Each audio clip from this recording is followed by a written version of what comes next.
The On Fire Show is live. Hi, everybody. Welcome to the On Fire Show. This is your host, Daryl Mattel Brooks, and we have with us Felicity Joy, the co-host. I have a very special guest, Mr. Andrew Wyatt of Purpose PR. He is the spokesperson for Bill Cosby, Dr. Cosby. Hello, my brother, Andrew Wyatt. How you doing, brother Brooks, and how you doing? And good morning, Felicity. It's a pleasure to be on this show. Such a pleasure to have you. You're the publicist. We have questions. Yes, go ahead. I'm ready. Everybody has been calling me, emailing me, wanting me to ask you some questions. And first of all, tell us about yourself and the Purpose PR. Well, look, I worked in the news business for ABC and Fox in Birmingham, Alabama. I worked in the business for 12 years. And when Rupert Murdoch was going to sell the Fox station, it was O&O. I started Purpose PR firm in 2006 on the inside, and I officially left Fox in 2007. And I represented a number of corporations, a lot of corporations, institutions, Robin Givens, Bernadette Stannis, Thelma from Good Times, Dominique Wilkins, the STLC, NAACP, a lot of organizations, and a lot of HBCUs. And hey, look, I learned this game of public relations and crisis management in the news business. I watched how they taught us how to set people up, how to they would teach us how to go put scandals on people and from political figures. And so when I tell everybody what I do, it's hard to find. It probably doesn't exist a Black PR firm owned by a Black male. You might see some Black females, but and then it's hard to find when you see these white PR firms, these conglomerates. None of those people probably have ever worked in the industry, in the news industry. They never worked for a TV station or newspaper, radio station. So you have the intel. You're escaped from the inside, right? Right. You can help people from that perspective. That's amazing. Yeah, and that was the whole goal. That I said that I wanted to do this public relations and crisis management to help people because I saw all the stuff that we did to hurt people. Wow. But I think you probably topped out on the hardest case that you could ever get in representing Bill Cosby. I mean, what they did to him is such a travesty. I know Daryl and I just have a heart to want to be a small part of restoring this man's reputation, which was only destroyed by lies, like every single bit of it a lie, not anything of his own accord. So again, we truly appreciate you being here. We have to ask you how Dr. Cosby is doing himself, just a couple days now, living his free life that he should have always been living. Well, I have not told anybody where he's at. But I'm going to break the news on your show and tell you where he's at right now. Wow. Okay. No media knows where he's at, so they will probably know now. But Mr. Cosby, I got him out of here on Thursday, and he's in the New York home with Mrs. Cosby. He's in New York City. She's been in the New York home for 3 weeks. Not knowing this was going to happen, she goes to different homes and check on the property. The primary residence, the compound is in Western Massachusetts. They live on 20,000 acres out there. They bought that in the 70s. But he bought this house for her. He has 2 houses on the Upper East Side, but he's at the East 71st Street house. The house that he bought for her in 1984 was a French school. He bought the entire school and turned it into a house. So he's there. He is getting, she had the barber to come there. She had him he's bathing in Epsom salt. He's been getting massages. Good wife stuff. Take care of that man. Yes. She has the acupuncturist there. He's getting acupuncture 3-4 times a day. She said, Andrew, I am restoring and getting all of that prison toxin out of his system. Wow. And he has not seen her in 3 years.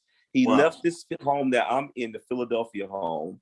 He left his home to go to sentencing and knowing that he wasn't going to come back. Mm-hmm. Did he not get visitors? How come he couldn't see her? He elected when they took him into custody, he said to me, when I handed him over, he said, Andrew, this is the last time for a while you're going to walk me somewhere. Wow. He said, I'm in their hands now. And he said, you will be my only visitor. And he said, I do not want my family to see me, nor do I want a television or radio in my cell. He said, because I am here not to be comfortable. I'm here to be mentally strong. Wow. And I know if I have those things, it would make me too comfortable. And so he elected that I would be his only visitor. And I visited him a total of almost 80 to 90 times. Mm-hmm. And my last visit was March 8th, 2020. And then the pandemic hit on March 10th and shut the country down. So she was only able to talk to him, and to see them reconnect, been married for 57 years. The staff got me on FaceTime, and I thought I saw two teenagers. She calls him Billy. Oh my God. She said, Billy, I love you so much. And he said, Camille, my dear, the love of my life. My God. And I cannot. It was beautiful. It was beautiful. And she just hugged on him and she didn't let him go. And she said, you're not getting out of my sight. And she said, I'm taking care of you. And she had the chef that cooked him, had his food ready. She had a bath ready for him. She had his loungewear that you saw him wearing on the Cosby Show. She has that stuff made for him. Mm-hmm. And she has it tailor-made for him. And it was just beautiful to see that just to see that Black love. Wow. Yeah. My God. Awesome. So, one of the things I wanted to ask you, we were watching the trial a few years ago, and, I was watching the trial, all the TV coverage, and I said, who is this guy? Who is Andrew Wyatt? And, I was talking with Tom Mesereau a few days ago, and I remember asking him what organization did you represent? How did you ever get started with Bill Cosby? And he was telling me all these great things about you.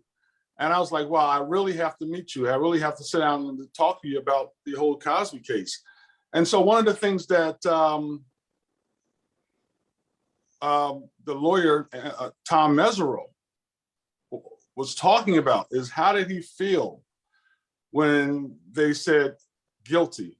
What was it like for you to having to know that Bill Cosby will be in prison? What was that like experience? Look,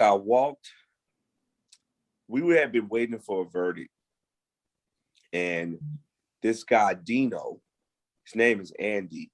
He worked for the only Black judge in the courthouse. He was the clerk. Mm-hmm. And he said, hey man, they got a verdict. And it was really quick. Mm. And my heart was racing. And it didn't feel good. And so when I walked in the courtroom, Detective Schaefer, one of the detectives who was part of the setup with Mr. Cosby, he took his middle finger up and held it up at me. Mm. And I looked at everybody and I said, we are lost. We lost. And they said, no, you don't know what you're talking about. The reporters had not come back in yet. Andrea Constant had not come in. The DA had not come in, the judge. But he kept taking his middle finger, holding it up at me. Wow. And I turned to one of the attorneys who I brought in as well. His name is Tom Larkin out of Birmingham, Alabama.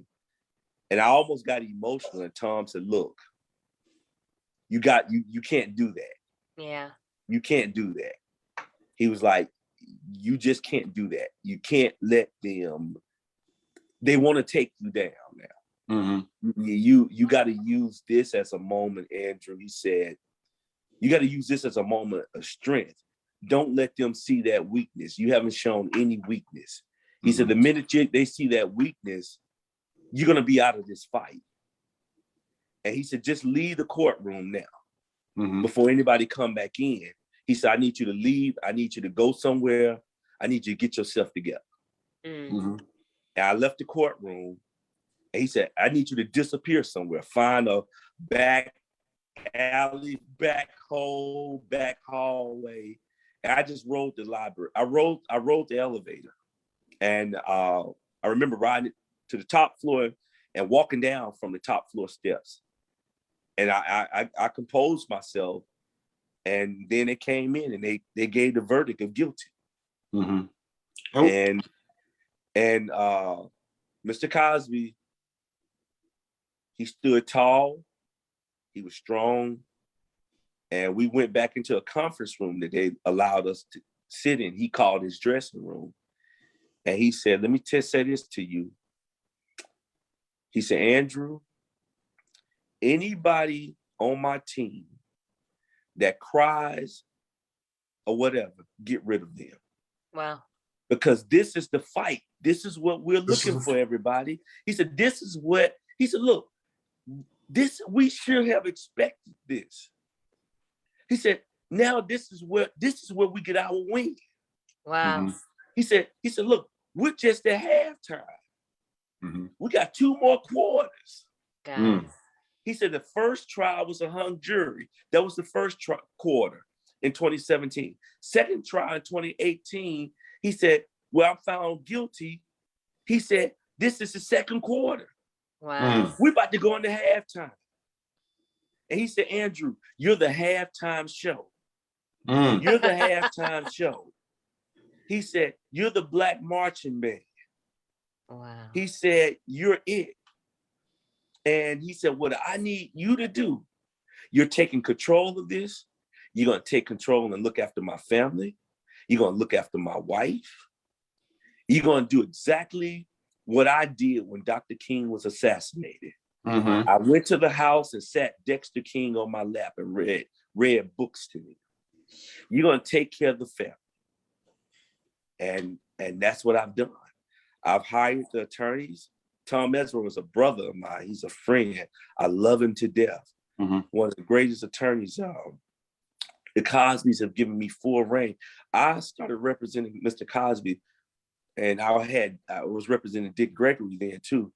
And he said, when did you meet Bill Cosby? What age were you? I said, I was 37 when I started representing him. He said, how old was Cosby? I said, he was 73. He said, what year you was born? I said, 73. He said, look, N-word, the numbers don't lie.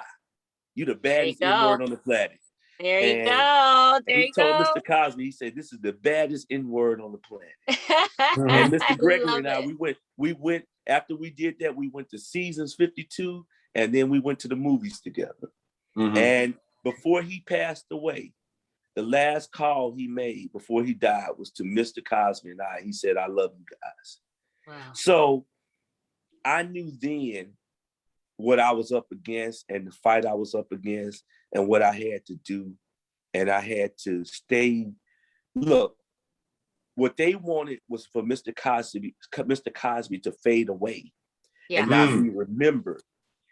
I had to be the mouthpiece because I knew the trial was over, but the trial in public opinion, the court of public opinion, was just beginning. Yeah. Tell us how important was that?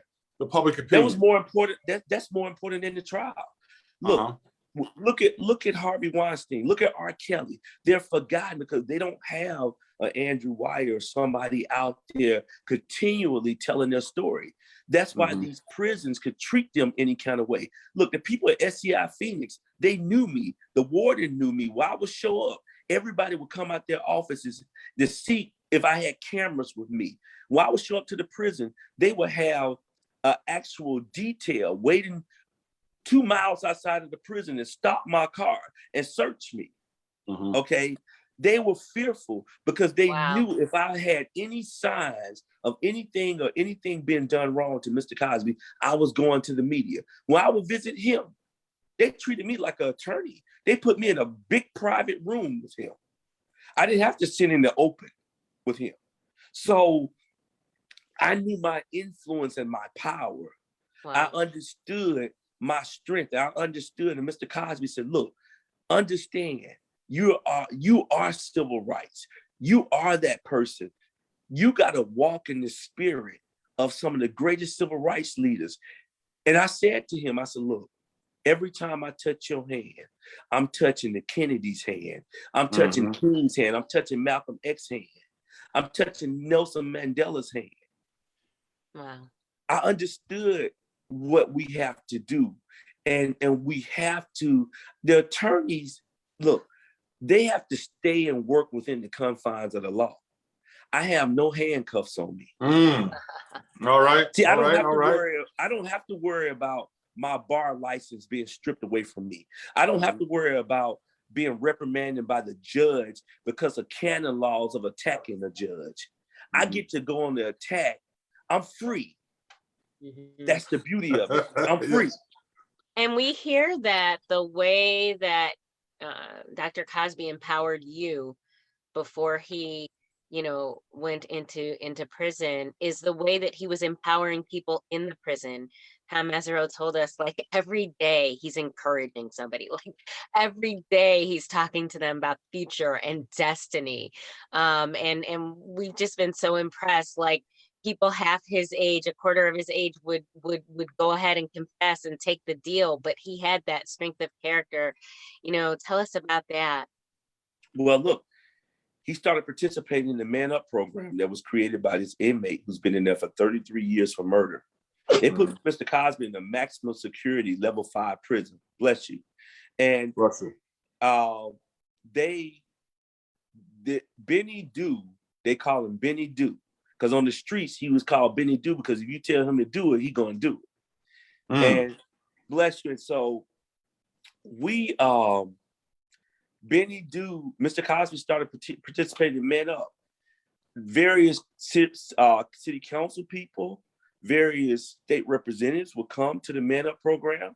They had a band.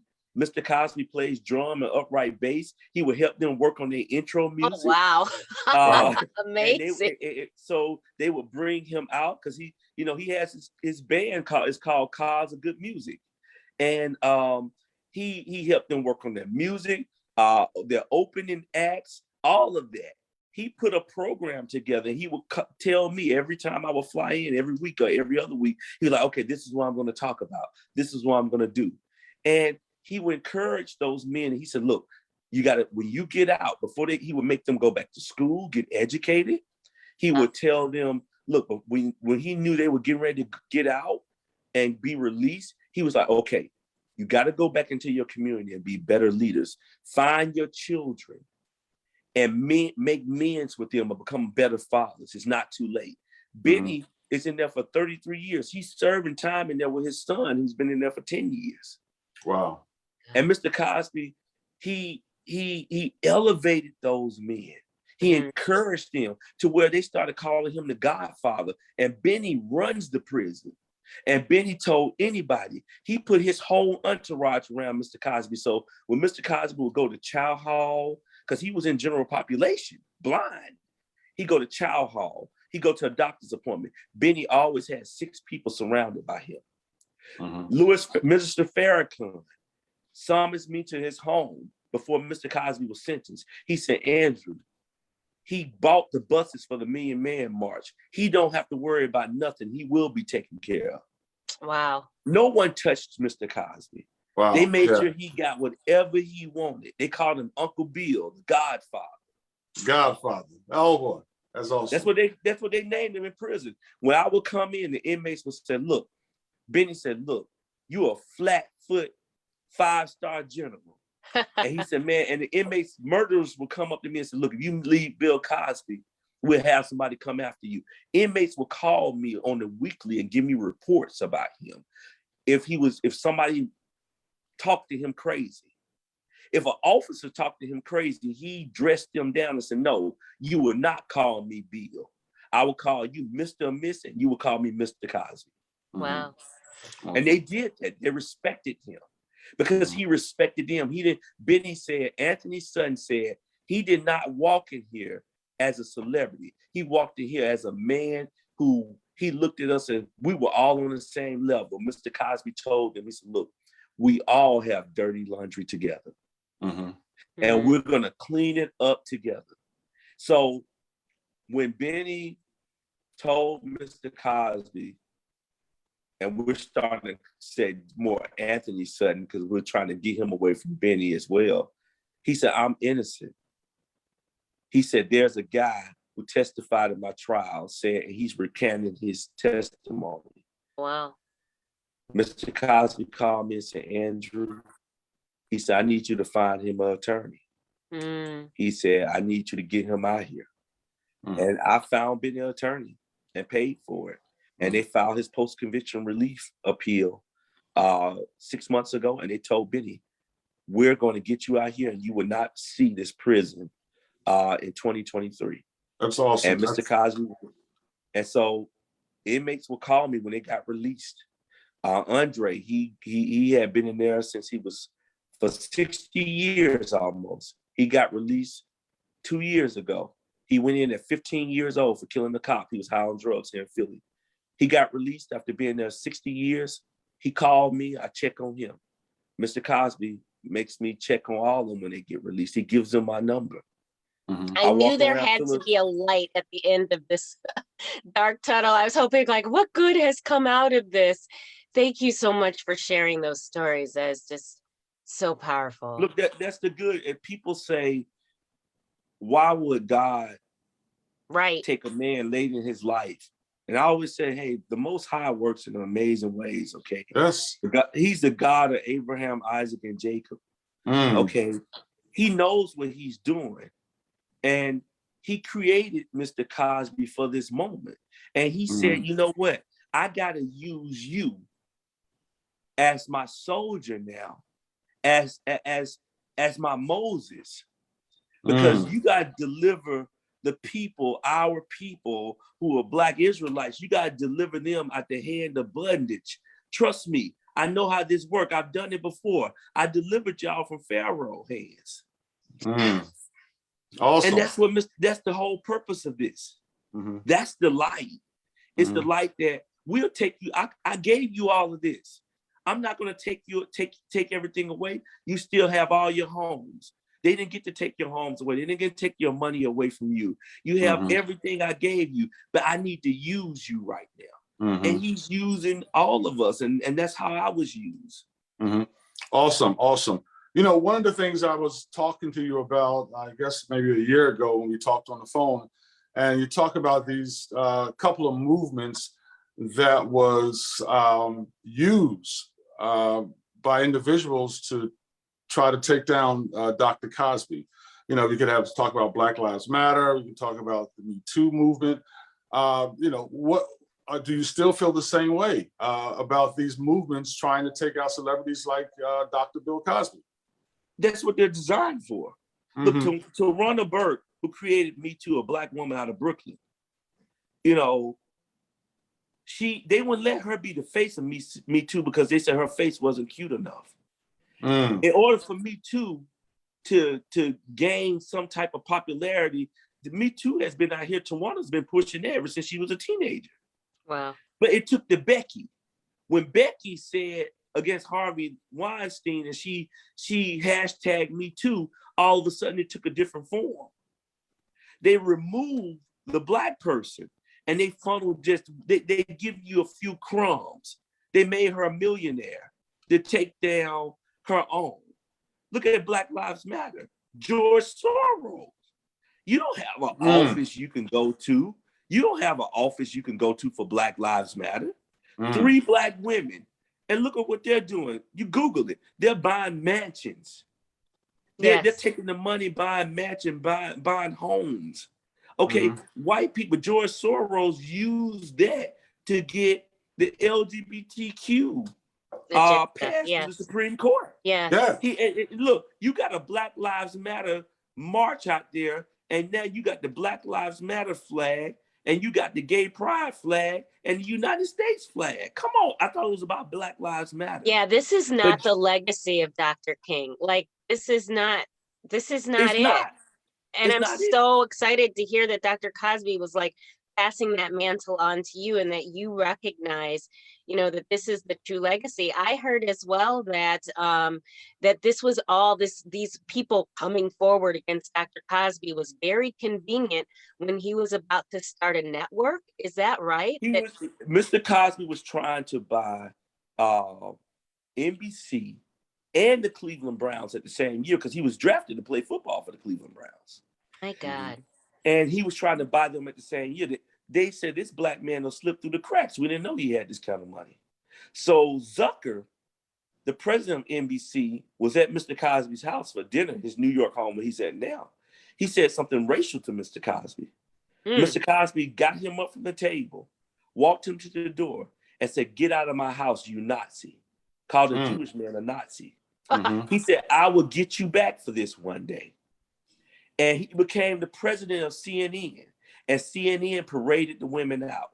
That was his yes, they did. Mr. Cosby. He said, "I will get you back." Wow. Look, this is not foreign for us. We know who's doing this. We know why it's happening.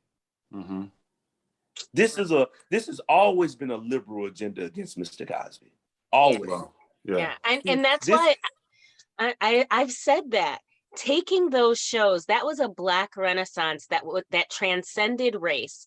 The Cosby Show, all of the different spin-offs of it, that entire era, even down to Fat Albert, all the things that he's created. But for someone like me growing up, I saw I could live in a home like that.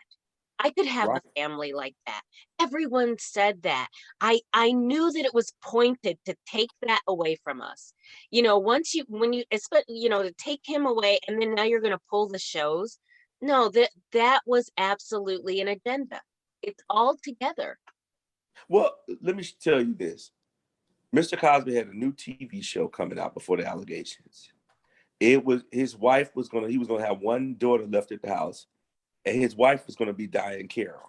The show was coming out February 2015 on NBC, the network he saved from bankruptcy 7 times. All right. So the show was coming out. Sony Productions was producing the show. I would be on the phone when they would be developing the show, the writers. And Mr. Cosby moved away after being with William Morris for 50 years. He left and went to CAA. Well, understand, William Morris, the person who owned it, William Morris Endeavors, now is R.E. Emanuel, who is his brother, Rahm Emanuel, is Obama's chief of staff. Yeah, Dr. Emanuel, who wrote Obamacare. Ari was pissed at Mr. Cosby for leaving, because Ari Love's created artist agency, CAA, that Mr. Cosby went to. Wow. They were going to get the Bill Cosby new television show. William Morris had all of the dirt on Mr. Cosby about the infidelities. They gave it to Gloria Allred. This has been a liberal movement from the beginning against him. And we had the show coming out. Look, they had put their art collection on loan with the Smithsonian and gave the Smithsonian $10 million. Brought in Samuel Jackson to host it. That's when the Smithsonian, white people, the Washington Post, how does a black man have this art collection? That's when they ambushed him at the event. I was there in DC and brought up the allegations. It was all the planned effort. Then Zucker and Bob Huber, who wrote an article, who works for Philly Magazine. Philly Magazine is the magazine that paid Hannibal Buress to do the rape joke about Mr. Cosby. And they're the ones that put it out there. So Bob Huber, who wrote an article, What It's Like to Be a White Man in Black Philadelphia, goes on CNN with Zucker, the president of CNN, and says, "Do not let Ferguson, the murder of Mike Brown, and the holidays take Bill Cosby out the news." And they kept their feet on the pedal. Don Lemon, with his egregious behavior, paraded the women out there. I said, Don, one of the women is PJ Maston. She's the same woman that took down Marv Albert and accused him of biting. She's a part of Gloria Allred's stable. Gloria Allred has a stable of women that she bring out when it comes down to taking down a black man. Some of those same women were the same women against Tiger Woods and Gloria Allred when she came after him. Shaquille O'Neal, who settled out of court with Gloria Allred. Gloria Allred is in place with the Jews to go after successful Black men for their money. Mm. God.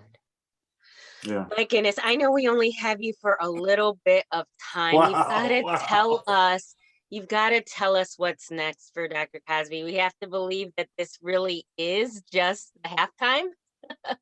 And Look, it's halftime. it's It's halftime. We're up at halftime. What's next for the second half? Look, he's 83 years old. He will be 84 July 12th. Halftime right now, the score, let's just look at it as an NBA game. We up 30 points right now. Okay, and we're about to go to the finals. Mm-hmm. And we're about to win this championship. The halftime show came when I got the call from Nick the Hat on Thursday and said, he had an informant with the Pennsylvania State Supreme Court and said, you got to get to Philadelphia next week. I think they're going to release Bill Cosby. I got an inside scoop. I get to Philly. I get the call. I'm on my way to pay a fine that the district attorney put on him and Mrs. Cosby, $2,010 for not cutting their lawn. And I'm in the car to go pay the fine. And I have the cashier's check right here for $2,010. Now I'm in the car to go pay it. And Nick calls me, the attorneys, no one knew, Mrs. Cosby and Mr. Cosby didn't know that I was in town. And I knew he was going to get released. Mm-hmm. And Nick called me. I'm in the car with an Uber driver. He couldn't speak English, Ramon. I said, look, Nick said, they're about to let him out. I called Mrs. Cosby. She said, no way, it's not going to happen. She said, get the attorney on the phone. He said, Andrew, no, this is made up. It's a lie. I said, go to your computer. There should be an order. He said, holy crap, you're right. And now this is the halftime show, okay? We're performing. Mm-hmm. So I'm 10 minutes from the house. I said, here's $100. I tell Ramon, the Uber driver, take me to the house, 8210 New 2nd Street. Get to the house. Miss Atkins, the longtime housekeeper who's been with them for 30 years, she was supposed to be off that day. She just happened to come in. She opens the gate for me. I said, I commandeered her car, her white Subaru. And I said, I'm going to get Mr. Cosby. I get to the prison. I get him out of prison. We get in the car and I bring him home. That's the halftime show. Mm-hmm. So it's a whole movie in itself. My God.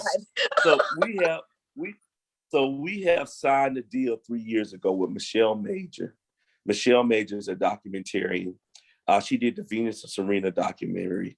She signed on a major production company. I won't announce it yet. 3 years ago, she signed them on.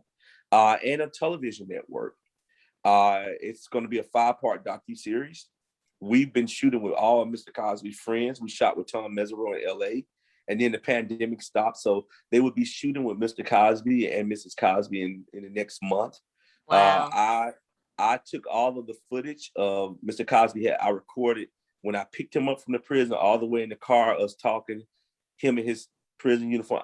I have all that on recording. Mr. Cosby every day called me every morning, and I recorded him all of his ideas for a new television show that he has in works now. Wow. Him and I, we're writing a book together that comes out. It was supposed to come out in August. We're going to let it come out the first of the year. Awesome. So we have a lot of projects, and a lot of promoters have called us and comedy club owners to talk about him going out on tour again. So that's we awesome. got a lot of things for him. You know, one of the questions I wanted to ask you, there are people asking me, is Mr. Cosby planning to file any type of suit against the state because he was locked up for 2.5 years unjustly? He was locked up he was given a 3-year unwanted vacation. 3-year unwanted.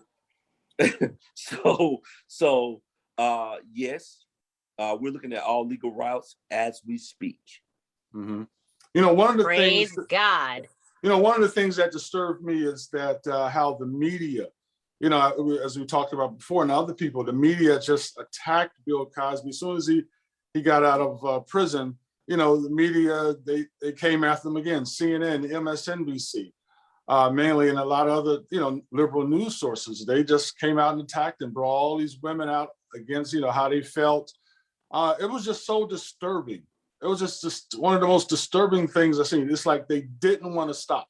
They just kept on attacking him, even though, you know, they said that people been saying, oh, he's guilty. He got out on the a technical issue within the law and how he's guilty. He did it. He committed the crime and all this. You know, can you tell us about that? You know, Tom talked about that earlier, Brother a couple Brooks, days ago. let me tell you this. Our constitutional rights Mhm. is not a technicality. Yeah. Our That's due right. process is not a technicality. Mhm. Our Fifth Amendment is not a technicality. Mhm. Mr. Cosby waived his Fifth Amendment, not thinking he was waiving it.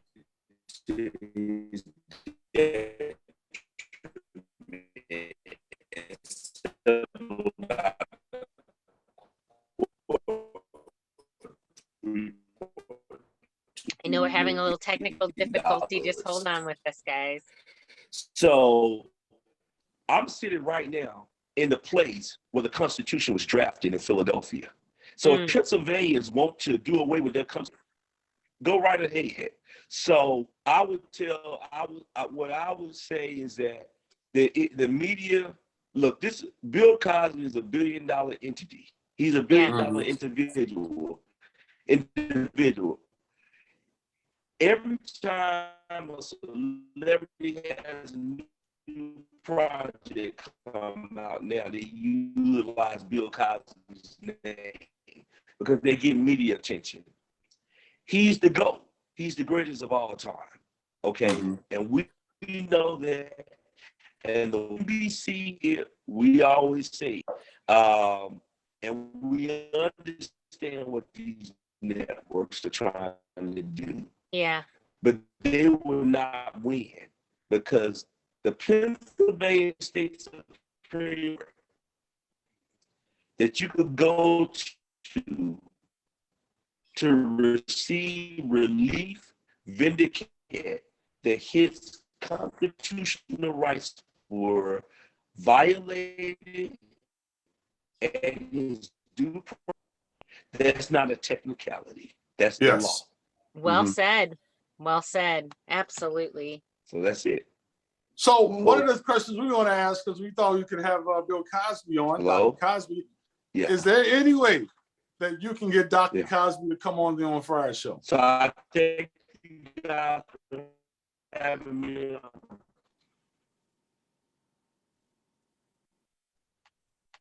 Hello?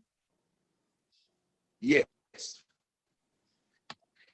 The biggest cliffhanger, and now we have technical difficulties. So what did you say? I couldn't hear you. One of the things I said to Mrs. Cosby is that here on out, my goal is to highlight Black media. Oh, that sounded promising, Daryl. That sounded really promising. Yes, definitely would like to have him on. It definitely, that would be the ultimate for the On Fire show. You guys spend your time together. Yeah. That's what we're gonna do. Elevate you who are not men, and that's what we're. Well, listen, guys, we are sorry for the technical difficulties, but that's my commitment to like sales. Awesome. Oh, good. If he logs back in, it probably should be a little better. Okay, yeah, have some long back in. So what was that he was saying that he would love to have Bill Cosby on the On Fire show? Yeah, it sounded to me like you said he has a commitment to Black media. Yeah, man. Him and Mrs. Cosby got on the phone with Dr. Benjamin Chavis, who's the CEO of Black Press USA. Dr. Chavis, I met him. Yeah, that's the man. Yeah, who's part of Women to 10. They talked to him for an hour on the phone at 1 a.m. That was Wednesday morning at 1 a.m. Thursday morning, 1 a.m. I'm sorry. And Dr. Cosby has asked for Ben Chavis, along with myself, is to organize a meeting with Black media, not mainstream, to come to his home where he could sit down with them and have a conversation. And so that's what we're putting together. So shows like yours, and so many other shows. Those are the shows that we're going to be putting together. I'm so excited.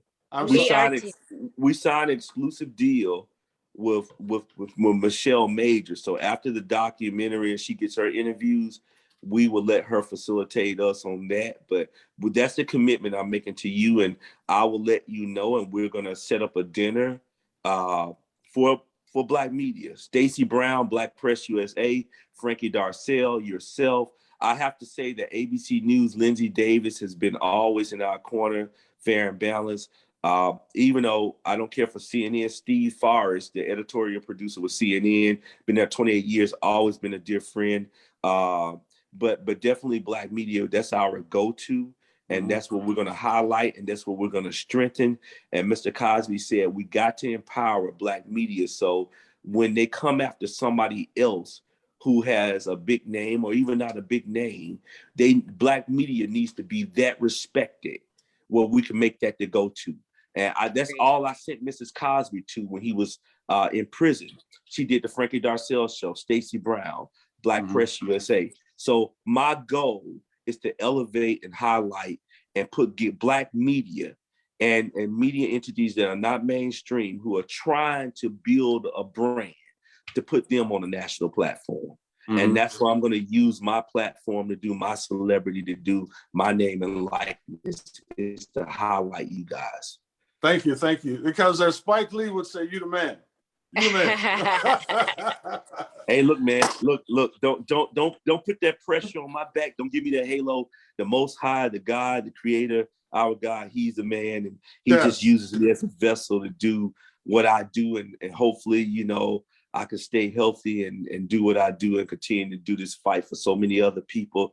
This is not just about Bill Cosby. This is way bigger than him. And we are so honored. Like, we are so honored. I am honored. Honestly, to be at the forefront, at the head of the revolution. Daryl introduced me to Reverend Al Sampson, and he was, telling me some of Dr. King's tenets, and he said that the first line of defense when you're creating a revolution is you take over the communications. So we know that this is right in line with the real civil rights movement, not whatever twerk show they have going on right now, but the real civil rights movement, and those of us that are actually about the business of revolution understand these things. So we're honored to play our small role. It has been an absolute joy and privilege to meet you. We're excited about that dinner, but this is just awesome, and the third quarter is going to be pretty spectacular. It's awesome, and I see you have you're sitting in front of a picture of Dr. Bill Cosby. Yeah, this is one of so many oil paintings and so many artwork that you saw in the Cosby Show, but this is when he was probably in his mid-30s. And so, Mrs. Cosby designs all of the homes, and the artwork is amazing. So it's a painting over to the corner of him as a baby, his mother holding him in her arms. And you can't see that one there. So it's a beautiful painting. His mother standing next to the steps of the Richard Allen Projects, holding him in her arms. And she was only like 4'11", and he's 6'3.5". So. Wow. I mean, it's amazing, you're being in Bill Cosby's home, and it's just, you're by yourself, you're chilling. I mean, I just can't imagine, you just. This is why I live. Well, I'm in Philadelphia. He has two homes on the upper east side of Manhattan, the East 61st Street home. He hasn't lived in 30 years. It's right next to Ashford and Simpson's home. Oh, okay. And I'll stay in that one, or he has the Pacific Palisades home that he bought in the 80s next to Steven Spielberg. And the compound, they live on 20,000 acres in Western Massachusetts. They bought that in the 70s. I stay here. Mrs. Cosby leaves. I have two cars here that they have for me, and I live here. And whenever I'm here, this is where I stay. This is like my second. What was it like I'm sleeping in Bill Cosby's home? What was that like the first time? Was it like wow? Yeah, it was that wow moment. The first time it was in 2010. And I was like, wow, that's when I picked him up in 2010. And I came here for dinner. And this home I'm sitting in, as he told the story, it was the home that his mother used to clean, and he bought it for her. Oh my God. Wow. I love it. Awesome. Yeah, so it's a beautiful home. It sits on 3.2 acres right in the middle of Montgomery County, one of the most acreage you're going to find in Montgomery County, right next to Philly, the city. It's beautiful. Yeah. Well, listen, I thank you for coming on. If you have anything else that you want to talk about, you can always give me a call. I guess we'll be contacting you, especially when you get back into Philadelphia. You know, we sit down, have lunch, dinner. Well, you and I, we're going to have dinner, and hopefully Felicity will come too. But we've hosted that dinner before that I told you I want to do with Black media. So once I get the dates together, he gets his rest and all of that stuff. And Mrs. Cosby, get him. When he left this house, he said, tell the media, he said, I don't like it here anymore. I'm going back to prison. I'm going to the hands of Mrs. Cosby. So, All right. We love it. Yeah, once he's all prettied up, we're ready for him. We know she's going to have him feeling like a man again. He's at 173 pounds. She said, Mr. Wyatt, I don't like him at his football playing weight. I'm about to fatten him up. I said, all right. I want to see him fat and happy. That's what I'm ready for. So that sounds good. That sounds good. Again, thank you so much. Thank you for all the work. Thank you for carrying on. Thank you. So that this voice could continue. And we're just going to blow it up. Like, we're going to blow up and restore his reputation. And we're getting it all back. Here we go. Touchdown. So we're going to save this to YouTube. We need Black women. Look, Black women, you guys you're powerful. You're special. You don't have to be a walking live graffiti billboard. Quit tatting up your face, your neck. You can hide your tattoos. You don't have to, everybody don't have to look the same anymore. You don't have to put the blonde hair on and the Kool-Aid wigs. We're special and beautiful without all of that. And just remember, corruption needs cooperation and collaboration. All right. And we could kill corruption when we don't cooperate with it or collaborate with it. Oh, all right. God, I love it. Thank you. Thank you very much. Bye-bye. God bless. God bless you. Bye-bye. All right, bye-bye. So thank you all for watching the On Fire Show. That was Andrew Wyatt, Bill Cosby Publicist. Spokesperson, have you enjoyed yourself today? My God. Yeah. I mean, I don't get at a loss for words, but you just have to understand, like, my passion is not made up about this subject. I was angry when they locked him up. I was angry when they took the shows away. That was my heritage. That was my future. That was what I know what things inspired me when I was growing up. And you just want to rip that from a person, not okay. And if I could be in any way a small part of restoration, like, I am overwhelmed. So Daryl, thank you guys. Thank you for watching, for sharing this out. It's so important that the truth be told. Yeah, share it out. Tell everybody. I hope everybody learned something from Mr. Andrew Wyatt. And got a strong, he preached a strong message, and I am so excited. And listen, the On Fire Show, I mean, you got Andrew Wyatt, Tom Mesereau, other individuals that came on. Listen, keep on. I'm keeping on getting special guests, great guests to talk about these serious issues. And that's what Martin Luther King said. He said that we're all caught up in this great inescapable network of mutuality, tied in a single garment of destiny. And whatever affects one directly affects all indirectly.